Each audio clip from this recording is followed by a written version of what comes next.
मेरा नाम रामकृष्ण है, उम्र है 80 साल। मैं दिल्ली के एक छोटे से मकान में रहता हूँ, अकेला। बच्चे हैं, पर वो अपनी ज़िंदगी में व्यस्त हैं। कोई पुणे में है, कोई बेंगलुरु में। साल में एक बार आ जाते हैं, फ़ोन पर बात हो जाती है, पूछ लेते हैं, पापा सब ठीक है ना? मैं कह देता हूँ, हाँ बेटा सब ठीक है। आजकल रात को नींद कम आती है, तो बैठा रहता हूँ, सोचता हूँ।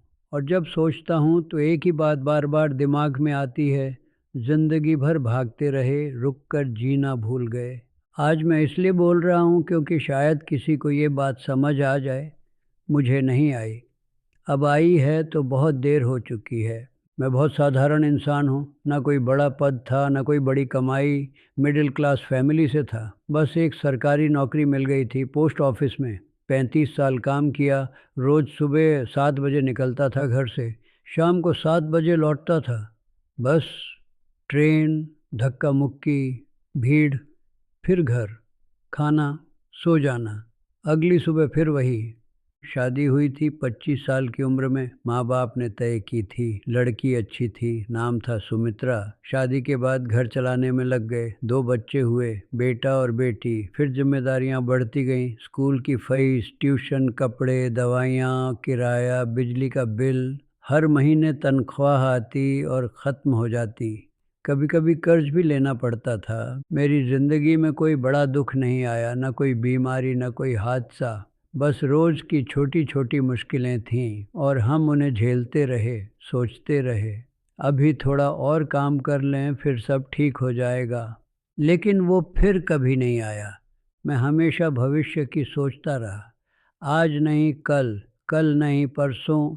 बच्चे बड़े हो जाएं फिर आराम करेंगे। नौकरी से रिटायर हो जाए फिर अपने लिए जिएंगे। पैसा जमा हो जाए फिर घूमने चले जाएंगे। लेकिन जब रिटायरमेंट हुई तो शरीर साथ छोड़ने लगा। घुटनों में दर्द रहने लगा। बीपी की दवाई चालू हो गई, फिर शुगर भी आ गई। अब घूमने की हिम्मत ही नहीं बची।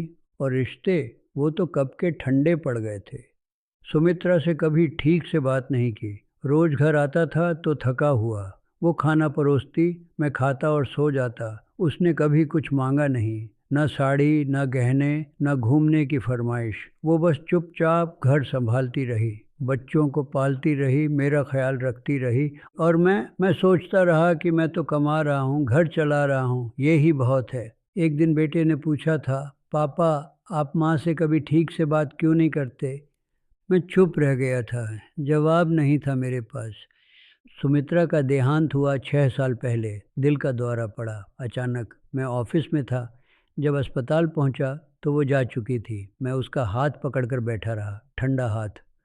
और मुझे याद नहीं आया कि आखिरी बार मैंने उसे कब छुआ था प्यार से, कब कहा था कि तुम्हारे बिना ये घर नहीं चलता। उस दिन मुझे लगा था कि मैंने ज़िंदगी गंवा दी।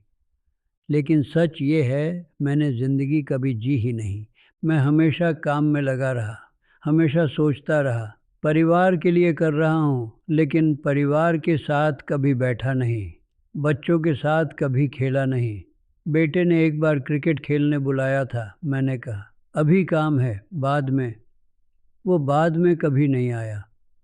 अब वो बड़ा हो गया है, उसकी अपनी ज़िंदगी है, और मैं उसकी ज़िंदगी में एक फ़ोन कॉल भर हूँ। बेटी की शादी हुई थी 12 साल पहले। शादी से पहले वो मुझसे बोली थी, पापा क्या आप मुझे जानते भी हैं? मुझे क्या पसंद है, क्या नापसंद है? मैं कुछ नहीं बोल पाया था। सच में नहीं जानता था। मुझे सिर्फ इतना पता था कि वो मेरी बेटी है, बाकी कुछ नहीं। आज जब अकेला बैठा रहता हूँ तो सोचता हूँ, क्यों भागते रहे हम?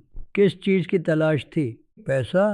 पैसा तो कभी पूरा नहीं होता। जितना कमाओ उतनी ज़रूरतें बढ़ती जाती हैं, और ज़रूरत और लालच में फ़र्क समझ नहीं आता। समाज की इज्जत, लोग क्या कहेंगे, ये सोचते रहे। बच्चों को अच्छे स्कूल में डालो, अच्छी नौकरी दिलवाओ, अच्छी शादी करो, लेकिन किसी ने नहीं पूछा तुम खुश हो?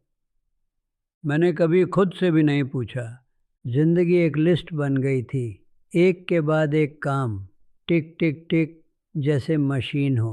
और हम मशीन बन गए। इंसान कहाँ रहे पता ही नहीं चला। मुझे याद है एक बार दफ्तर से छुट्टी मिली थी, 2 दिन की। सुमित्रा ने कहा था, चलो ना, वृंदावन चलते हैं, बहुत दिनों से सोच रही हूँ।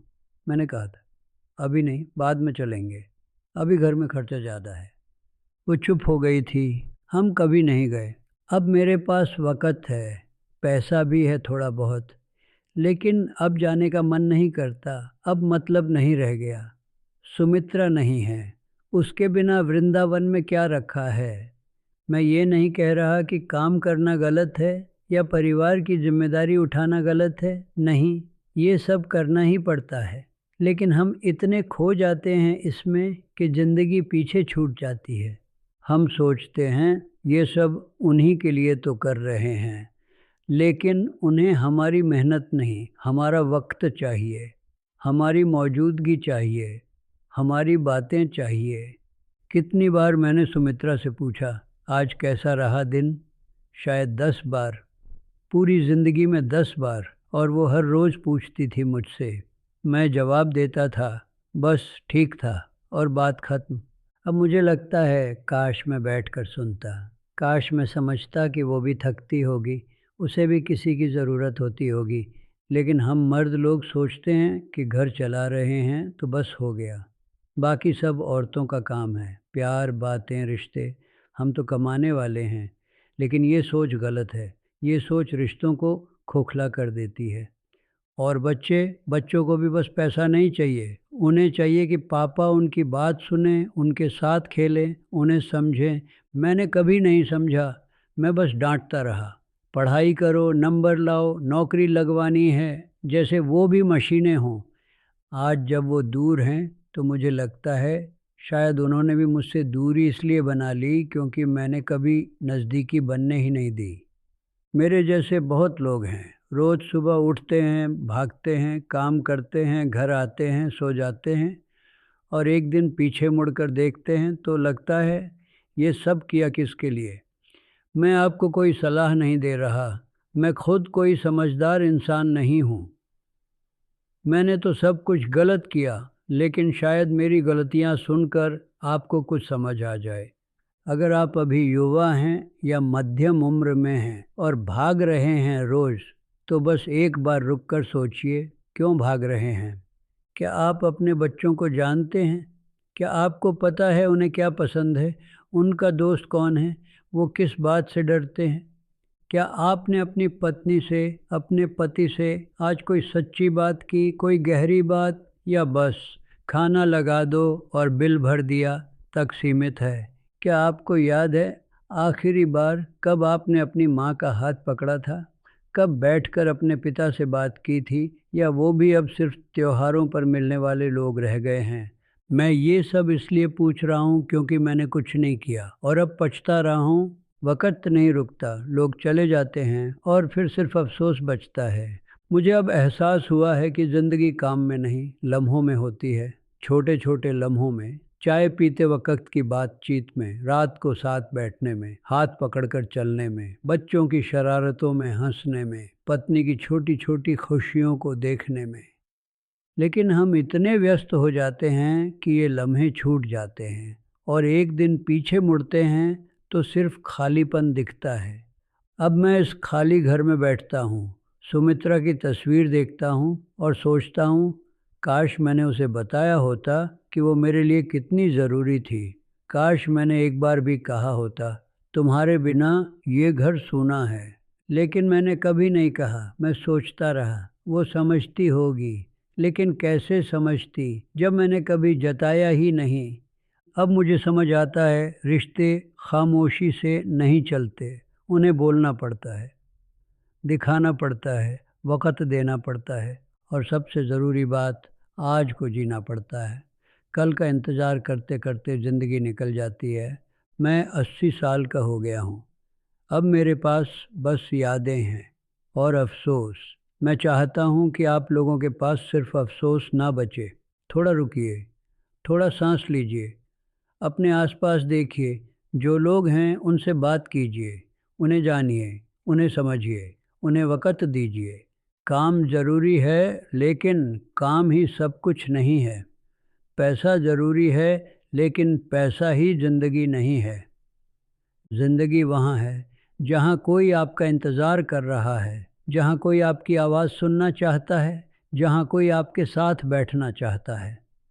मैं अब उस मौके को खो चुका हूँ, लेकिन शायद आपके पास अभी भी वक़्त है। बस इतना याद रखिएगा, ज़िंदगी बहुत छोटी है और भागते रहने से वो और छोटी हो जाती है।